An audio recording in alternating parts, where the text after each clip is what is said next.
Hey, I'm Sarah Smith, family doctor, clinical day advisor, and the chatting coach. Welcome back to Sustainable Clinical Medicine podcast, where we're going to be interviewing peers or world experts who can help us think about our clinical day in a way that is more sustainable and create time for our lives outside of medicine. Hey, I appreciate you listening today. And just a reminder that if you go to chartingcoach.ca/giveaway, you could be in the running to win $150 towards one of our guest coach workshops. We will be drawing this every quarter. You only have to be in once to be in all 4 drawers. So don't forget chartingcoach.ca/giveaway. We'd love to celebrate you being a valued listener. Hello and welcome back, everybody. Today we have with us Dr. Drew Lawson, who is going to be telling us all about his journey in medicine and the things he's doing right now. Welcome. Thank you. Pleasure to be on the show and have this opportunity to chat a little bit. Perfect. Tell us about you and your medicine journey.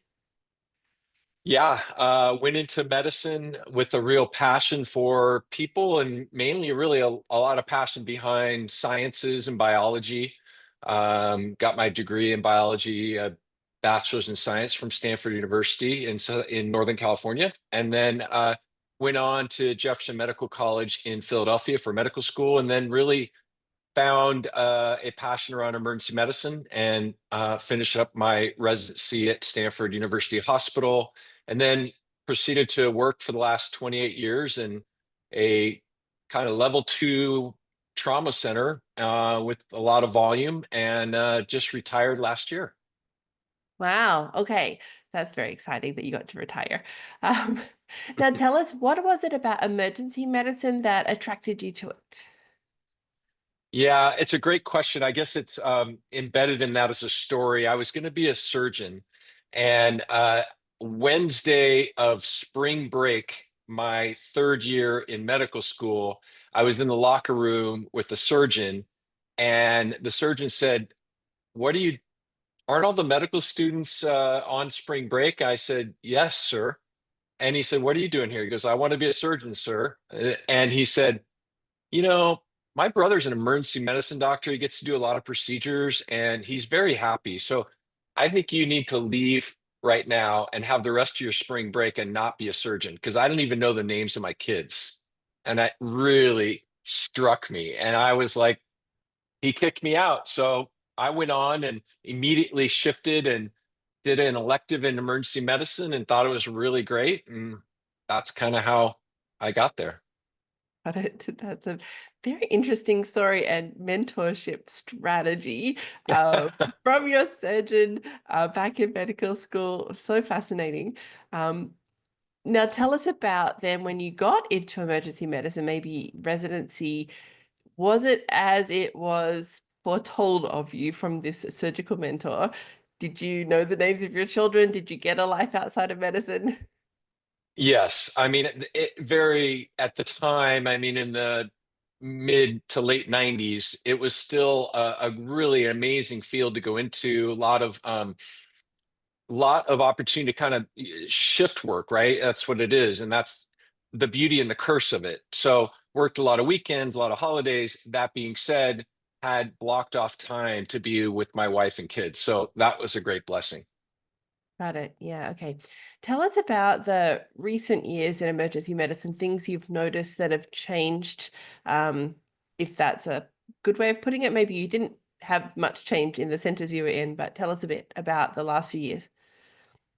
Yeah, well, COVID hit us, and it was a very nervous, stressful, strange time to be an emergency medicine doctor. And the other thing that kind of hit a lot of more pressures, I think, cost containment and pressures around insurance companies coming and constraints, and then also the kind of influx of kind of Amazon type emergency medicine care, meaning that there were these larger groups that would buy up smaller groups. And that's what happened to our group. So that kind of changes the dynamic. You work for a big conglomerate instead of working for your little small mom and pop group. Got it. Yeah, yeah. How do you see teams build effective working together when you are thrown in with new people in shifts and you don't have the same team you've worked with for many, many years? So that's something you guys did as a department? Yeah, I think we tried to. I think that, this goes back to my soapbox of what are we doing in medical school and in residency training to try to give us the tools that we can be more successful in leading ourselves and others. And I found that there are a lot of missteps because we stepped into a space that we weren't trained in. We didn't really get the tools to do those things. But I did see a lot of resilience and a lot of rebound and a lot of ability to kind of pivot in the circumstances.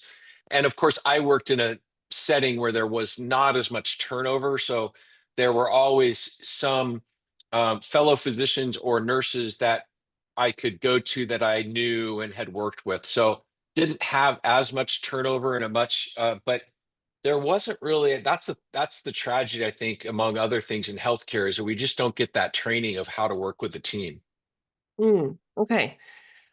Tell me about the shift end.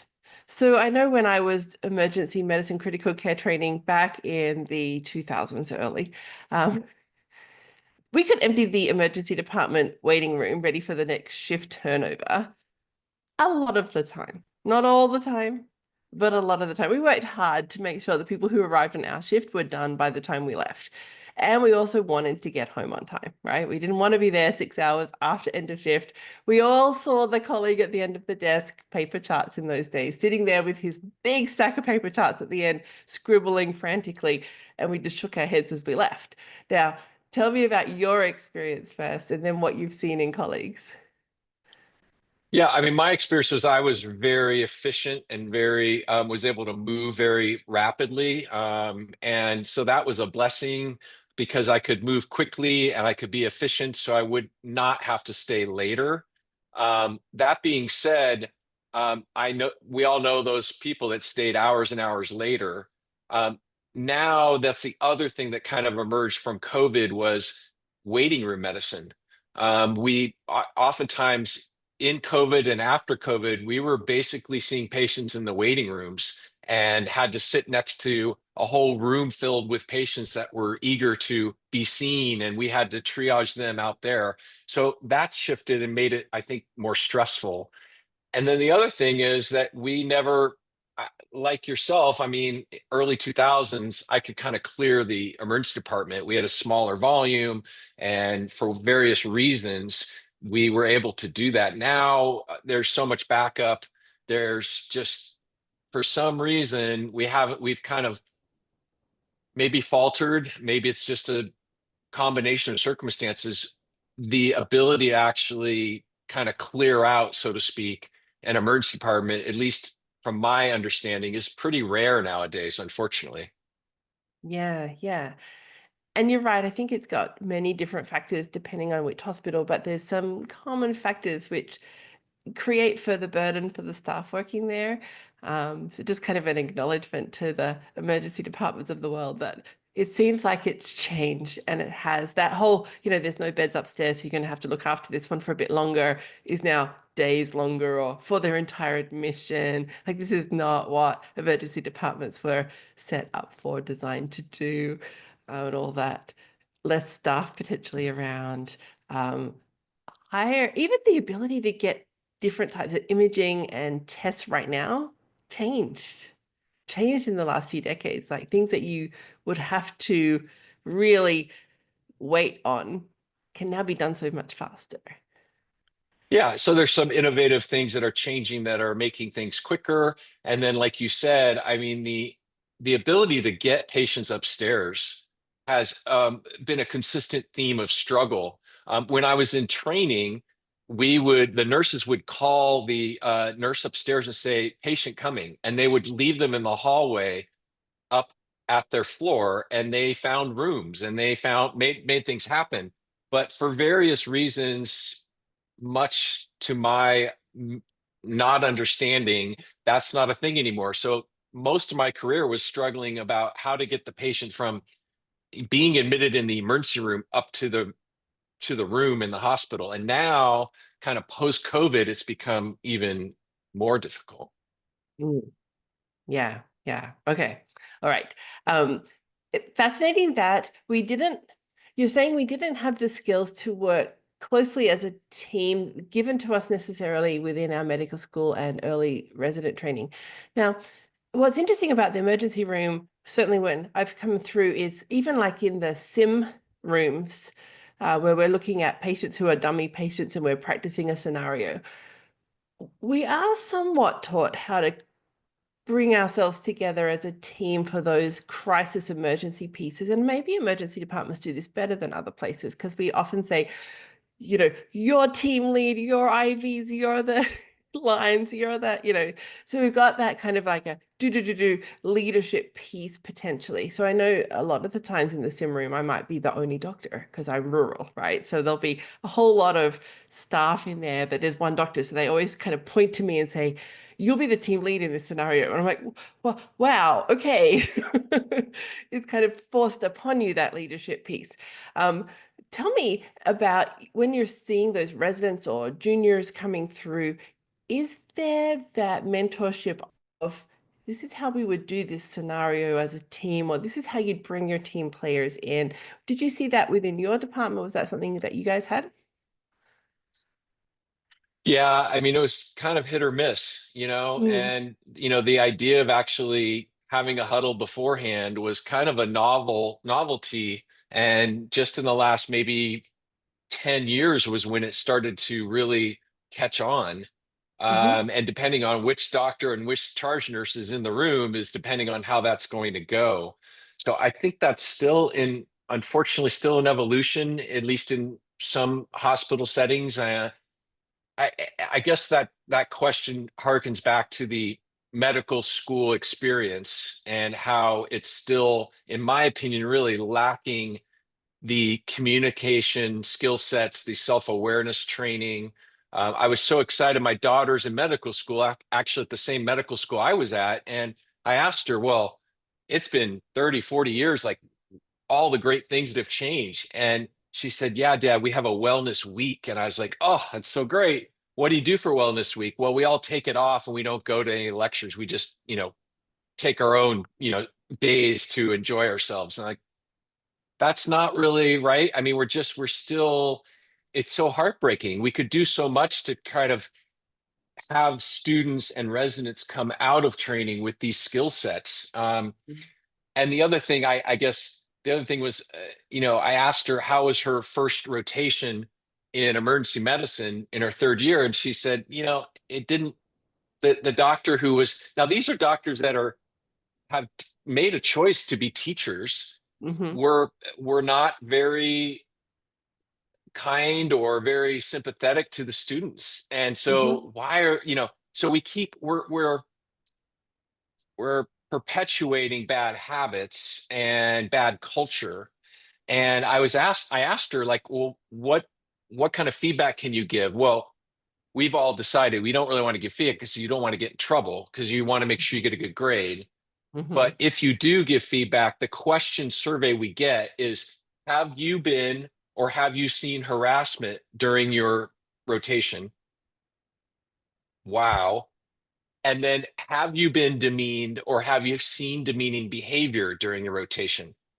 I mean, we have not gone very far because those questions wouldn't be asked by anybody in corporate America. I mean, you might, if you had experienced those things, you might go to HR, but you're not being surveyed specifically about those things. They're asking such questions like, do you have a good friend? Do you feel safe at work? I mean, so we are so far off the mark. And I guess the last story that comes to mind is a dear friend of mine has a son who got a perfect score in the MCAT. Brilliant, brilliant, brilliant kid. And he was wanting to be a surgeon, excited about surgery, excelled in surgery. And then he had several rotations, and one specifically where the head surgeon at this very prominent medical school routinely slammed the door in his face going into a patient room. I mean, what are we doing? It's just so tragic. I'm just so struck by those stories that I keep hearing and that we could do better and we need to do Hmm. better. Yeah, yeah. Tell me about connection for yourself in your career. If a colleague or yourself had an experience that wasn't a good one, how you would debrief that? Because I know that isolation for physicians is really prominent. Like we will hide or remove ourselves when we're feeling those pressures and burdens. And that's part of that trauma of medicine. And we know that connection with each other, telling ourselves the stories of things that didn't go well and how we walked through that, who we talked to about that, how we resolved that, and were able to go back to work the next day. For you within your career, what did that look like, maybe in your department or for yourself? Meh, you know, maybe, it just kind Yeah, of hit or miss. Some nurses felt safe enough to come and approach one of the doctors with yeah, some empathy and some, hey, let's debrief that. yeah, Others would not. Uh, yeah. I had the luxury of having partners that because we're busy, actually worked very often together in the Hmm. same little area. So we could Hmm. theoretically have some connection points. Oh gosh, Hmm. overheard this, you just Hmm. lost this patient, you want to talk about it, or we'd be in the little break room, grabbing some food and maybe bring it up, but it really took the effort to share and to lean in. And a lot of doctors are not wired that way or trained that way. So it was a big missing component oftentimes. And as Mm. you just shared, I mean, it's sacred. I mean, Mm. connection point and the ability to connect with fellow physicians and to, even run by case scenarios or to just be in relationship is very rare. And so it can be very isolating and lonely at times. But in the emergency department, if you're not working in a very rural setting where you're the only doctor, in a bigger, higher volume, you potentially can have fellow physicians that you're kind of bumping up against. Mm. Yeah. I just wonder if that would be pulled into some of those wellness weeks, is chatting with older physicians, residents above you, about things within patient confidentiality, obviously, that you've struggled with, even decisions, cases you've seen that were hard on you personally, and how you walked that and who you spoke to and how you manage those things. Because that's really part of the wellness of medicine is, how do you do this year after year when you know you're coming against stories that are very painful that you hear every day, scenarios that were very personally difficult for you, or you feel like you missed something, or you got a diagnosis wrong, or somebody ended up with something that you weren't expecting. Like this happens on the daily in emergency medicine, because you did not know this person before they walked in your door. Mm. And suddenly you're doing crazy amounts of things for them and it's going sideways on you and you weren't expecting that. And that ability to say, how do you manage to do that year after year? What are the things that help you stay beyond the constantness of those traumas and micro traumas and ongoing traumas and things? Um, I've worked always in rural departments, and so we have very small but close-knit staff. And that was modeled to me from internship. I was Mm. in a rural hospital with 9 intensivists who worked in the emergent ICU. And you got to see their entire lives, their kids, their wives, their Mm. banter, their M&M meetings where they talk about the difficult cases and they would talk it out loud. And it was super useful to see that modeled. And I realized what a privilege that was, given that not every department does that. Not every department is vulnerable enough with each other to say, this case sucked. This was not a good outcome. There wasn't anything we could have done differently, but it was not the fun part. And to be able to see that modeled as a very junior doctor, I was very spoiled by the sounds of it. Yeah, I mean, what a beautiful environment you had. And that's Mm. really what I think we all yearn for and probably need to head towards. I love the idea. I mean, I love the idea of having a, mentorship program. You got retired physicians or you've got physicians that want to give back, and then they're able to maybe go through a little mentoring training, so to speak, and have some skills, and then go back and give back to medical students and residents. I love that idea. I'm sure there's some modeling of that, or uh, some of that happening, but it's not universal enough for me to hear about it. And Mhm. you know, thankfully my daughter has me, and so she'll work through medical school, and we talk a lot, and she'll say, well, what about this, and this happened and that happened. And but if you don't have that, actually my daughter did mention that they did have like a group of about 5 to 10 medical students and one doctor who they would meet once a week and talk somewhat about this kind of stuff, about, you know, what it's like to lose a patient and what it's like to do this. And so there was a little bit of that. She said it was sometimes a miss depending on who the doctor was, and they Mhm. would rotate around. Mhm. But yeah, I think that's a really beautiful idea and concept that I'm skeptical it's actually out there successfully embedded, but yeah, it's great. Yeah, yeah. So what did you pivot to now? What are you doing within your career beyond medicine? Yeah, I mean when I my midlife crisis was getting into executive coaching and physician coaching. The reason being, I went through a lawsuit that was really stressful, and that stress and that realizing the lonely and emotionally draining space that leaves us as physicians, I wanted to get back. And so I went through a series of kind of coach trainings I started doing it for a year, and then I did it every year since.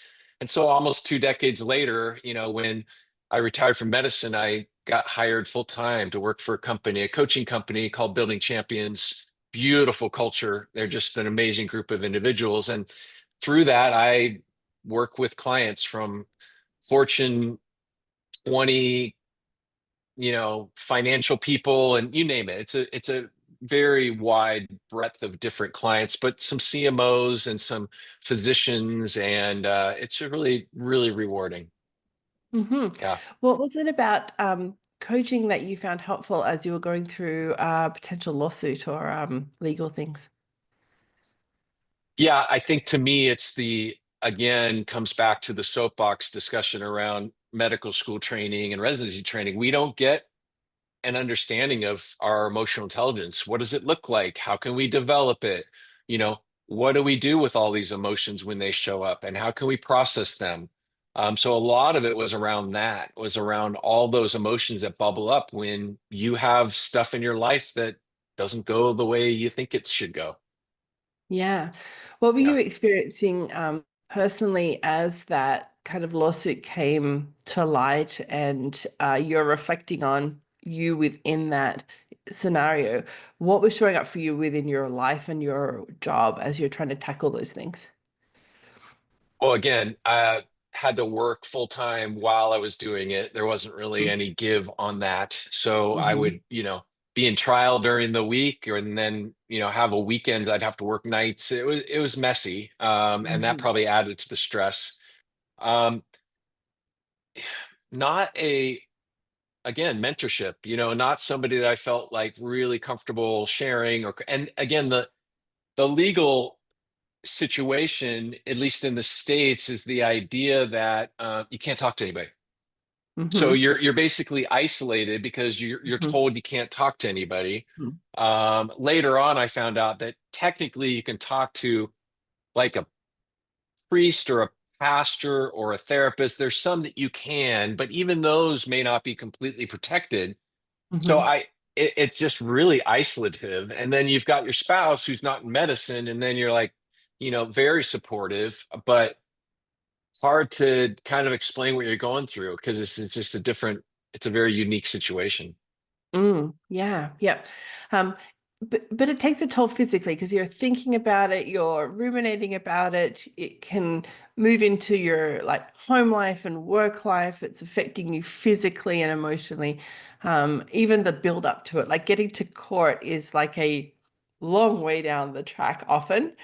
You've Yeah. kind of had this happening within your body for so long. So the the coaching is, when did it come in? Was it before the court case, after the court case? So when did you discover I need some help in this area to help process all of this emotional things going on for me, and I'll try this coaching thing? How did you come across it? I'm curious. Yeah. So interesting. I was so emotionally drained and thought this isn't right. There should be some avenue for physicians to have a sounding board and have support and, manage their help someone alongside them managing all the stuff. And I was in on a shift and grabbing lunch and got one of those, I guess it's inappropriate, but throwaway journals, those like, emergency medicine journals, like little, things that come in the mail. I was looking through it, paging through it, and there was this little paragraph about somebody who had become a physician coach. And then I had a dear friend of mine who worked with executives. And I was like, huh, what's that look like? So then I jumped on the computer and typed out, training, because of course, as a physician, you got to get trained in whatever you're going to do. And popped up this training that sounded really interesting and very challenging, but all around emotional intelligence, all these things. And I was like, well, I'm probably working all the weekend. So the training's probably on a weekend. And it was on the one weekend the following month that I was off. And I was like, well, it's certainly going to be in like, Northern California or somewhere out. Oh, it's in my same town I'm in. I was like, okay, the stars are aligned. There's no way out of this. I've got to show up to this thing. And so I showed up for this 3-day, 8-day training, and it was so uncomfortable. It was Mm. so different than what the process of training as a physician was, that I was challenged and excited. And so I just kept on going, the next 3-day weekend training and the next one. And so after 6 months to a year of getting pretty intensive training, I, decided to kind of try this out. Yeah. Did you find as you're doing this physician coach training that it was more for you than you realized it was going to be?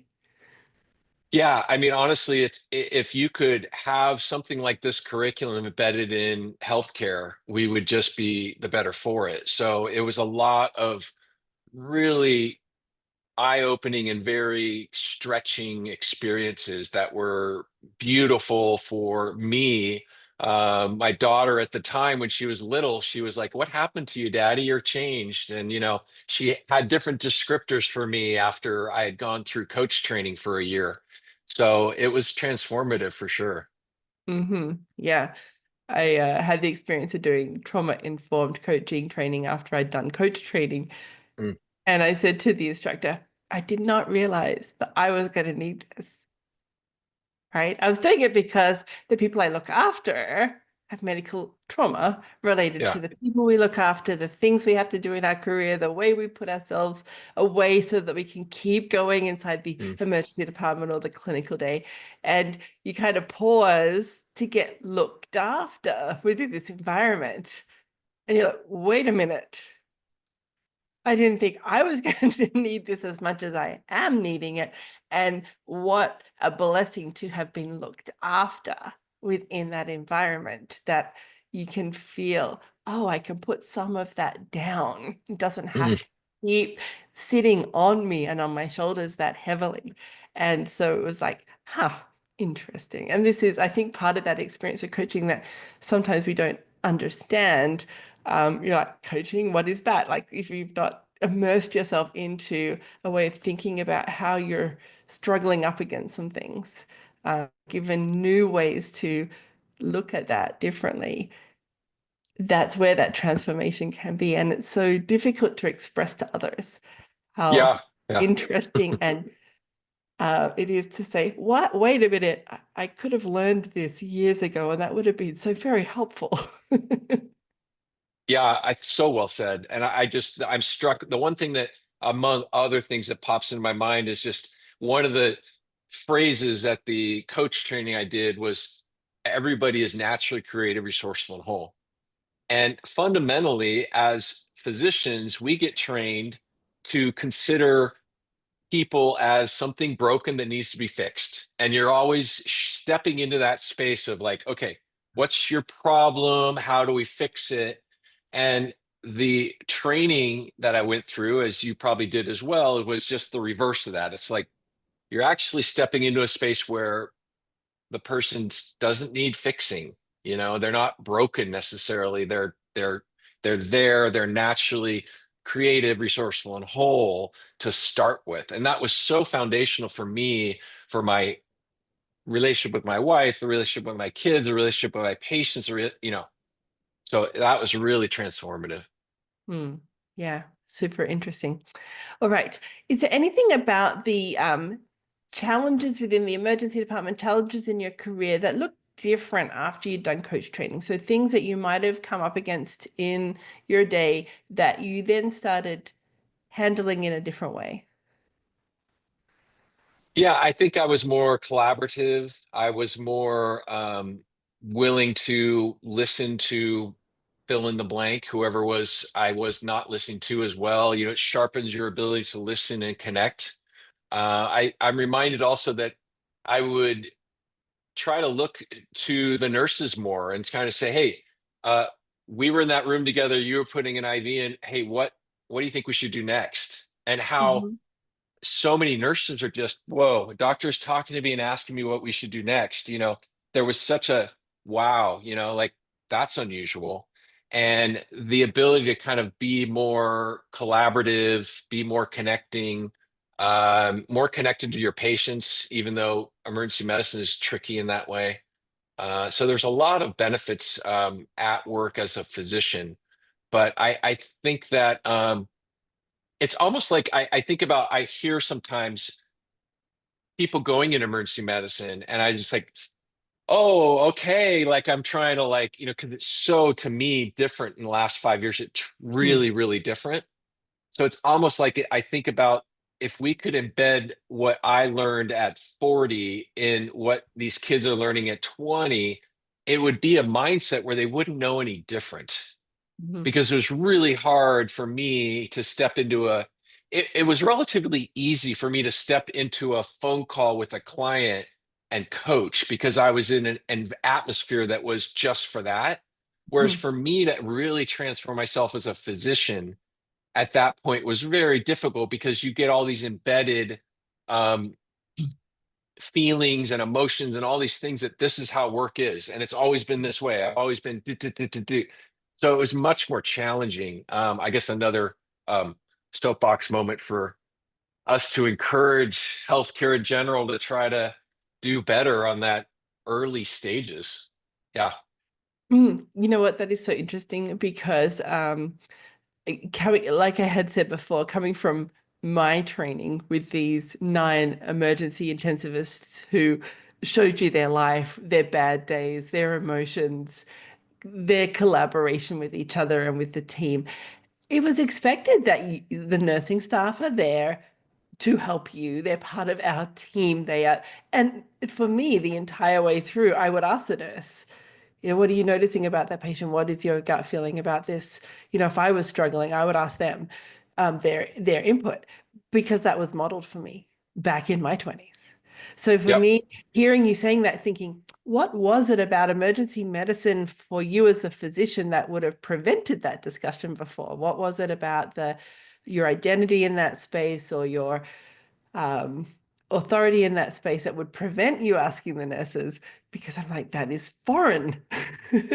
Yeah. I mean, it was very much modeled and very clear with most of my physicians that I know that it was still hierarchical. I mean, we're trying to break it down and make it more, you know, um, less vertical, more horizontal, but it was still very hierarchical. I mean, I'm remembering a time years ago where I was walking down the hall and there was a doctor in the hospital who just got awarded like a plaque on the wall with his face because he showed integrity or something, and he was screaming and cussing out a nurse that was so demeaning and so harassing. And he was just walking by, and I was going to wave, and then I was like, oh my gosh, did I just hear what just happened? I mean, it is so shocking, but still Mm, occurring. So I mm, think that there's still that very hierarchical structure. And I think that talking to my daughter and my friend's son, well, my friend's son would say it's still there, but my mm, daughter would probably say that it actually is getting better. mm. But for someone to say 30 years later it's getting better, that doesn't sound like a real like, wow, we're knocking it out of the park. But Hmm. Oh yeah, yeah, it's while it might have been happening in my department or the teams I worked with throughout my career, it certainly wasn't the expectation or what's happening when you're talking to like the center you're going to send the patient to, or the as you see a new person coming in, you're kind of like, dude, honestly, these amazing team members that you're working with, they got your back if you use them. yeah, It's like, around here we do things in a different way. yeah, so true. And the conversation you and I have had over the years would shock people about, we're colleagues, right? And we're trying to help a patient, right? I mean, it's just, yeah. Yeah, which is it's good to see that some of this is being learned and shared. So that's good. That's good. How do people find you if they're looking to connect or do some work with you or learn more about what you've done? Yeah, sure. LinkedIn, Andrew Lawson, MD, LinkedIn, and then buildingchampions.com. You can find me under a list of fellow coaches and read about me. My bio's on there as well. Wonderful. Any Yeah. pearls of wisdom that we didn't talk about that you'd like to leave with listeners in anything we've talked about or anything else? Yeah, I guess if I had my magic wand, I would say that we as physicians can do better no matter where we are in our career. And really, we challenge us and myself included to try to infiltrate the medical school and the residency system to try to make it better. And I think the two parts that we have not doing quite right yet are self-awareness. There's a famous old Latin quote, it's absurd a man rule others who doesn't know how to rule himself. And I think that really pertains to a lot of the physician process. And then the other thing is the idea of really having the skills to communicate in good times and in conflict, and how to Mm, get that training embedded into the future generation of physicians. Because if we don't, it's just, there's just so much brokenness in the system, and we can do better. Yeah. yeah, love it. Well, thank you so much for this conversation, Drew. I learned a lot. I'm hoping our listeners did too. You have a wonderful rest of the day, everyone. Bye for Yeah. now. Thank you. Thank you for being part of the Sustainable Clinical Medicine podcast. If you'd like to learn more or join us to help you get home with today's work done, go to chartingcoach.ca. There you'll find all the information on the premier Lifetime Access Charting Champions program that is helping physicians get home with today's work done, with all the proven tools, support, and community you need to create time for your life outside of medicine. We would love to see you there. Until next time, thanks for listening.